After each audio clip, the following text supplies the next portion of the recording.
let's get to this other personality issue with him, because Senator Al Franken last week said, and I quote him, "A few Republican senators think President Trump may have mental health issues." Now, I hate to brag, but I said that months ago. And I got a lot of flack from Bill O'Reilly saying I was being disrespectful, but now everybody's wondering about it. Do you share his concerns? Let me put it like this. When you talk to Republicans quietly, you know, in the cloakroom, in the gym, they are having real problems with him. Now, very few, John McCain to his credit, but very few have had the courage to oppose him, even though they know he's doing a lot of things that are against what America is all about. What are they afraid of? Well, they're party loyalists. He's given them a Supreme Court nominee that they want. But my prediction is he keeps up on this path, which is likely. I don't think he'll change. Within 3-4 months, you're going to see a whole lot of Republicans breaking with him. I hope so. And that's the salvage of America. I hope so. That is the hope of America.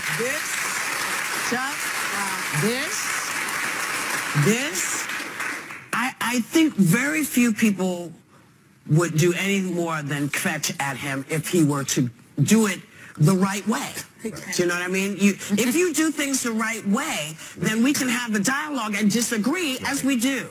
But the minute you veer off into some insane place, when you put people in charge who truly don't know what they're doing, I have questions to the Republicans. Why would you allow all of this? So is the Republican happier because he's got a Supreme Court nominee? Is that more important than what the Constitution stands for? You're right, Whoopi. I was so disappointed. So many of the cabinet was the worst cabinet I've ever seen in the history of America. First, Donald Trump.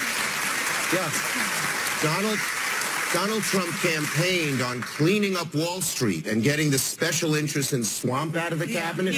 We call his cabinet the swamp cabinet, billionaires and bankers. Totally against what he campaigned on. Some of these people, Donald Trump got up and said, I am not going to cut Social Security, Medicare, or Medicaid. Two of his top cabinet nominees have made their career of cutting Medicare, Medicaid, and one of them Social Security. So he's totally deviating from what he said. I told him this. I said, you know, you campaigned, and just what you said, Whoopi, in a different way. You campaigned as a populist against both the Democratic and Republican establishments. And if you continue to do that, you'll have some successes. But if you do what you've been doing, just move to the hard right, way beyond what most Republicans are for, you're going to be a failure. And that's what's going to happen. But he's listening to Bannon. That's the problem.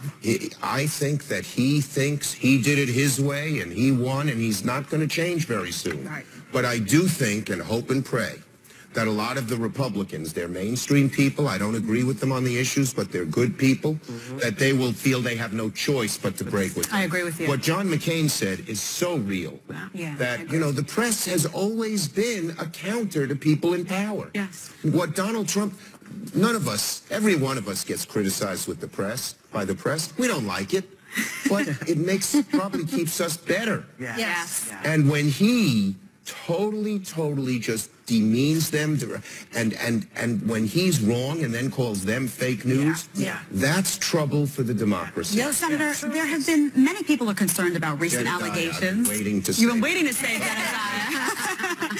Many people are concerned about these recent allegations that the White House potentially has ties to Russia. And there have been reports that there may have been communication between the Trump campaign and Russian officials all throughout the election. What is going to happen here? Can you reassure people? Will they get to the bottom line of this? And what do you expect? How's this going to play out? Well, first, one thing we know for sure. Every intelligence agency who's looked at this, all the law enforcement, that Russia tried to influence the election. That alone is a terrible thing. We have not had that. In that Constitution, they talk about something called the Emoluments Clause. It means a president should not get any benefit from a foreign country because they were worried about foreign countries having undue influence. So that means he should publish his tax returns. That means he should divest of all his holdings so he doesn't benefit. But was there...